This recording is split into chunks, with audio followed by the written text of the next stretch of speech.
و مرحله بعد جدا کردن وزنه‌های تعادل لباسشوییه که بهتون آموزش میدم که جدا کنید ازش.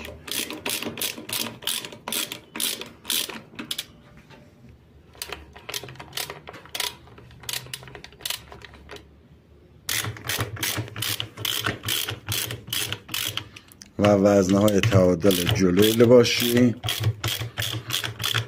به این صورت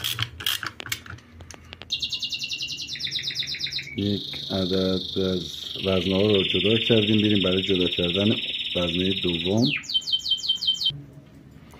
و برای جدا کردن واشر از دیگ به این صورت میتونید واشر و این فنر نگهدارنده واشر به دیگ، اینم از جدا کردن دیگ از واشر. میریم برای جدا کردن جنت پمپ تخلیه به این صورت.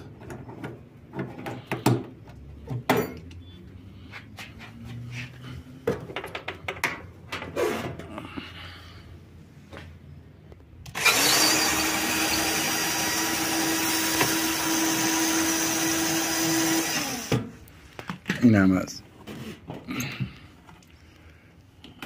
جنت تخلیه، جدا کردن جنت تخلیه و بریم برای جدا کردن کمک های لباسشویی.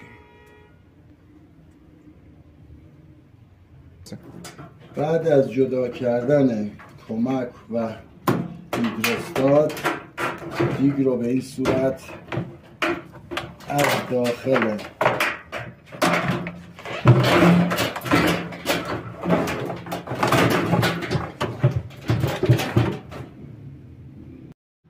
و مرحله بعد جدا کردن وزنه‌های تعادل لباسشوییه که بهتون آموزش میدم که جدا کنید ازش.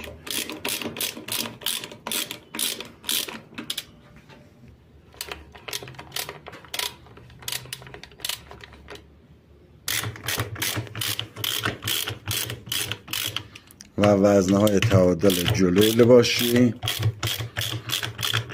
به این صورت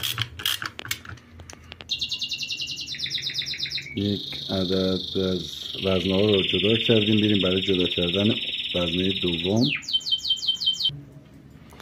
و برای جدا کردن